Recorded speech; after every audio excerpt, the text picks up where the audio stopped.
Alors bienvenue, c'est pas un invité de marque, c'est pas un hôte de marque, on va appeler ça la surprise de marque aujourd'hui. Voilà. Puis pour moi, ça en est une sacrée parce que Nicolas Hulot à ma gauche, Christian Guyader à ma droite, et puis encore à droite Victorien Russard, qui vous le savez, le skipper du Guyader pour urgence climatique, dont le parrain est Nicolas Hulot. Donc je suis ravi de vous recevoir, Nicolas Hulot. Bonjour. Bonjour. On est sur ce stand qui ne menace pas encore de s'envoler, malgré un gros temps depuis quelques jours au Havre. Alors d'abord, pourquoi avoir accepté de parrainer c'est pas la première fois d'ailleurs que je sais que vous suivez Victorien depuis un bout de temps, mais pourquoi avoir accepté de parrainer, d'être le parrain de ce bateau, le Guyader Gastronomie pour urgence climatique? Bon, simplement d'abord par amitié, fidélité et confiance en Victorien, que j'accompagne de bien loin depuis maintenant quelques années. Et voilà, donc c'est dans la logique des choses. C'est un garçon dans lequel je crois. Si j'ai un grand nez, c'est pas pour rien, c'est qu'en général mon intuition ne travaille pas trop. Voilà, je trouve que la manière dont il conduit sa carrière, si on peut appeler ça une carrière, est intelligente. Voilà, je trouve que le garçon est touchant parce qu'il a à la fois un grand professionnalisme et en même temps il n'a pas pris la grosse tête. Voilà. Et puis je sais pas, je pense que c'est quelqu'un qui n'a pas fini de nous surprendre. Et puis voilà, j'ai fait un choix, je fais pas ça souvent, le parrainage, que je suis quand même par ailleurs assez occupé dans mon engagement. Mais ce qui m'intéresse aussi, c'est que dans cette transat, il y a une double dimension. Il y a une dimension sportive, donc qui est quand même ce qui est prépondérant, mais il y a aussi maintenant une dimension presque, un engagement. Et je trouve que c'est bien quand les sportifs peuvent doubler leur performance d'une dimension qui fait sens. Et surtout à un moment qui est quand même essentiel, puisque cette transat va coïncider au moment où tous les négociateurs, dont on fait partie, nous, la Fondation, vont se retrouver à Copenhague. Mobilisés sur le processus de Copenhague. Et je crois que chacun doit prendre sa part de mobilisation. Les sportifs à leur manière, les artistes à leur manière, les intellectuels à leur manière. Mais je pense que là, il y a une vitrine magnifique. Pendant qu'eux feront cet itinéraire magnifique et cette performance, en faisant cap sur un pays qui d'ailleurs est très engagé sur les changements climatiques, et le Costa Rica, c'est bien qu'il y ait ce message très clairement affiché qui incite à la mobilisation et à soutenir le processus de Copenhague. Voilà, donc toutes ces raisons.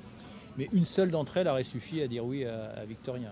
Alors vous êtes un agitateur de conscience, ça c'est clair. Vous êtes d'abord une conscience, tout le monde le sait, mais vous agitez les consciences. Ce seront vos ambassadeurs, Victorien et Loïc, c'est en quelque sorte des ambassadeurs itinérants et flottants. Loïc et Victorien, Loïc plus récemment et Victorien depuis maintenant un moment, font partie des gens justement qui ont une certaine notoriété dans leur domaine et qui sont reconnus et qui profitent de leur réseau, qui encore une fois donne une dimension et ajoute un message, je dirais, à leur performance sportive.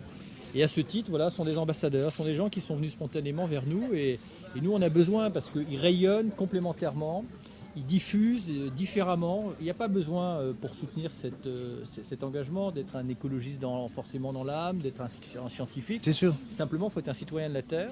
Et eux sont des citoyens de la Terre, sont des gens qui vivent d'une manière planétaire. Je veux dire, voilà, ils s'affranchissent des frontières, ils vivent sur les océans. Ils ont une notion universelle assez innée. Voilà. Et je crois que c'est quand les choses sont portées par eux, on leur demande simplement d'être eux-mêmes et c'est ce qu'ils font. Voilà. Donc encore une fois, tout ça me paraît d'une cohérence biblique. Vous disiez tout à l'heure. Voilà. Alors on va passer la parole à monsieur Christian Guyader parce que Nicolas Hulot est en quelque sorte aussi un peu votre parrain et on terminera après évidemment avec l'équipage à quelques combien là 30 minutes du baptême, c'est un moment important. Alors d'abord vous êtes passionné de voile, Christian Guyader, mais vous êtes aussi un industriel qui avait dit oui à cette aventure et d'une manière on va dire rapide et active. Mon grand-père était charcutier, donc je sais d'où je viens, d'un petit village en Bretagne qui s'appelle Landré-Varzec. Effectivement, étant passionné de bateaux, il y a déjà quelques années, j'ai décidé pour que ma passion et mon métier se rejoignent, de fabriquer des produits de la mer, donc ce qui nous a permis de courir depuis déjà pas mal d'années. Quand je dis de courir, pour moi, de courir d'abord. Et puis comme je suis aussi un homme d'amitié et de relations, il m'est arrivé effectivement d'aider des amis, c'est pas la première fois, à traverser l'océan, puisque donc on a fait 2 AG2R et une route du Rhum, mais systématiquement avec des gens que je connaissais bien, et je suis très attaché à cette dimension humaine dans la relation entre un sponsor, et j'ai beaucoup de mal à dire ce mot sponsor parce que je ne me considère pas vraiment comme un sponsor. Parrainage, c'est un beau mot finalement. Voilà, parrainage me va mieux, oui, partenaire, oui. et puis moi j'ai besoin de cette relation humaine de toute façon avec le skipper pour que ça fonctionne. Est-ce qu'on peut dire que c'est une bande d'amis qui s'est mobilisée très rapidement, hein, parce que Victorien nous expliquait lors de notre première rencontre dimanche soir et de la toute première interview que finalement c'est sur le dos du skipper que pèsent toutes ces négociations, les recherches de sponsors, de partenariats, etc. Et puis il nous a dit très clairement et avec un enthousiasme qui était vraiment pas fin, qu'il avait vraiment, qu'il était très très fier de porter vos couleurs. Donc c'est tout un groupe d'amis qui se sont mobilisés pour être tous partenaires, et vous en premier lieu. Nicolas Hulot a parlé de réseau tout à l'heure, je crois là aussi beaucoup au réseau, et moi mon monde c'est le monde de l'entreprise, et ce monde de l'entreprise également fonctionne en réseau. Il y a toujours un entremetteur dans un mariage, et notre entremetteur ça a été Gilles Fallerin, donc de la CIL, et qui m'a permis de rencontrer Victorien. Ensuite, les choses sont allées très vite.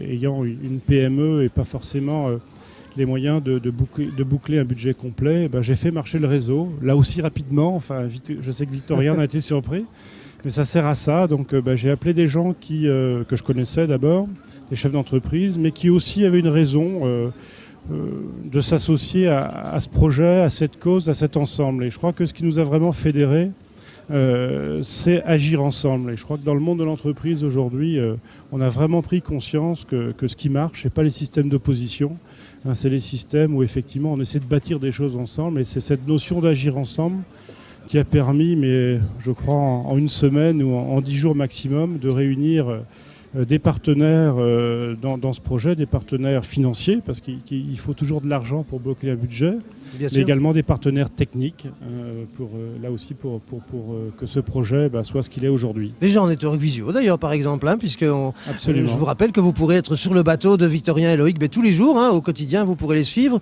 Et puis je vois Loïc qui arrive avec une surprise, puisque j'ai baptisé ce rendez-vous la surprise de Marc. C'est bien, ça, voilà, qui tombe bien. Alors on va se braquer sur eux, parce que voilà, c'est plus important que de montrer nos visages à nous. Voilà, ce qui est important, c'est de montrer le bateau. Et puis alors, il est presque caché, le skipper.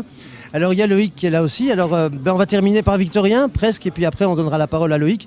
Alors Victorien, à quelques minutes là, du baptême de ton nouveau bateau. On se retrouve tous les jours là depuis dimanche. Et puis ça monte l'émotion là, non? On a une demi-heure là du vrai de vrai baptême. Avec ton parrain là à gauche. Je me rends compte qu'on est parti là. Ça fait 3 semaines qu'on travaille d'arrache-pied sur ce projet. Enfin, ça fait plus que 3 semaines parce qu'avant il y a eu la recherche de partenaires. Et puis là, je vois que tout est en train de se dérouler parfaitement. Le bateau est magnifique, il est prêt. Il n'aura jamais été aussi performant, je pense. Il n'aura jamais été aussi beau. Et donc voilà, je suis très fier et très content d'être à ces quelques jours du départ. Et vivement dimanche, quand même, qu'on parte vraiment affronter le golfe d'abord, qui promet d'être... Ce qui fait très peur à ta maman d'ailleurs, elle est très inquiète, elle regarde le ciel, elle nous l'a dit. Oui. Le golfe de Gascogne, il y a de quoi sur ces bateaux-là. S'il y a beaucoup de vent, beaucoup de mer, il faut quand même savoir maîtriser ces engins-là, parce que ce sont des Formule 1 de la mer, c'est vraiment ça. Formule 1, c'est les oiseaux, et ce qui est gênant, c'est pas le vent, c'est la mer. Et avec toutes les dépressions qu'il y a eu dernièrement, on risque d'avoir une mer assez costaud. Donc voilà. A priori, on risque d'avoir un petit passage. Ta maman espérait que ça ne dure pas 15 jours. Elle disait c'est impossible qu'il y ait 15 jours de mauvais temps. Donc voilà, c'était son bon espoir. Ça durera plus que 15 jours parce qu'il y a 1500 000 en plus que la route du Rhum. Il y a 500 000 en plus que la dernière Transat Jacques Vabre où l'arrivée était à Salvador de Bahia. Donc ça va durer, je pense... 18 jours à peu près. Nous, on mise sur 18 jours. En tout cas, on a emmené 18 jours de nourriture. Eh ben alors voilà, puis espérons, croisons les doigts, il est parmi les favoris, rappelons-le. On va donner la parole de conclusion à ton parrain, puisqu'on prendra, on vous retrouvera, Monsieur Guyader et Victorien et Loïc tout à l'heure après le baptême, lors du pot de l'amitié. Et puis Nicolas Hulot, en conclusion, baptiser un bateau, c'est un moment où on ressent quoi quand on baptise un bateau puis qu'on sait tout l'amour qu'il y a derrière d'une équipe complète? Oui, c'est d'abord... c'est un moment d'amitié, c'est un moment où on passe le flambeau, c'est-à-dire que maintenant il va pouvoir reprendre son métier de marin. C'est vrai ce que vous disiez tout à l'heure. Il faut qu'il s'en aille parce que les marins, c'est pas fait pour être à terre. Maintenant, il porte un message qui est important. Donc son succès peut-être sera aussi le succès du processus de Copenhague. Voilà, espérons-le. Espérons que les vents vont être favorables et que, encore une fois, justement, cette espèce de synergie qui s'est faite comme ça spontanément autour de Victorien, autour de cette aventure, profite au message que Victorien porte sur les voiles. Voilà. Moi, je pense que là, il y a un petit signe sympathique et j'espère que tout ça est de bon augure. Voilà. Espérons-le. Alors attends, oui, bien sûr. C'est un plateau, donc c'est ça qui est bien.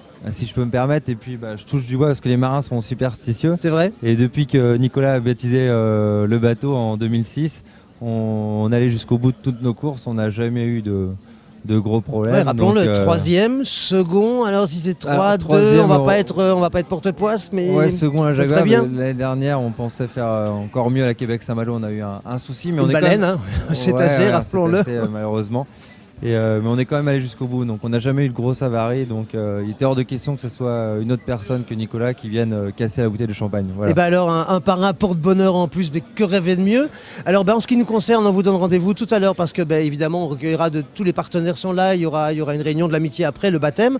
Nous allons rejoindre le ponton d'honneur parce que c'est là que va être baptisé le Guyadère Gastronomie pour Urgence Environnement en présence de Nicolas Hulot et puis de plein de gens et tous les partenaires seront là. On parlera avec eux tout à l'heure de leur émotion et puis rappelez-vous que nous serons probablement à Copenhague avec Network Visio parce que ça nous semble important de relayer ce message auprès de vous dans quelques semaines. Et puis surtout, nous allons maintenant au ponton d'honneur et nous vous retrouvons tout à l'heure avec de belles émotions, nous l'espérons. Voilà, rendez-vous tout à l'heure.